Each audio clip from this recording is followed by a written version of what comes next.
تیم ملی فوتبال تاجیکستان در دوره دومی بازی‌های انتخابی چمپیونات جهان قطر 2022 اولین دیدار خود را در ورزشگاه مرکزی شهر دوشنبه با منتخب قرقیزستان برگزار نمود. تنطنه عید فوتبال باری دیگر ثابت ساخت که دایره وسیع مخلصان فوتبال کشور قوه بزرگ کمک کننده به هیئت تیم میهن محسوب می‌یابد.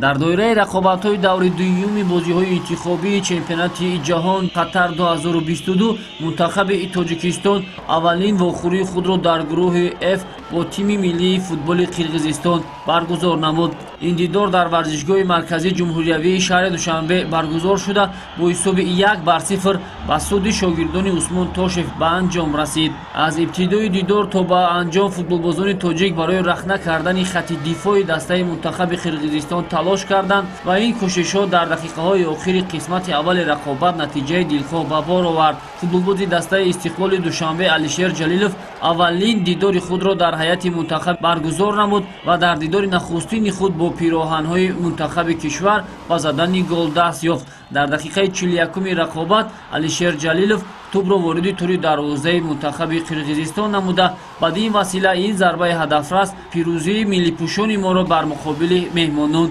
تامین نمود. یادآور می‌شویم که بازی منتخب‌های فوتبال تاجیکستان و قرقیزستان را در ورزشگاه مرکزی نزدیک به 20,000 مخلص تماشا نمودند.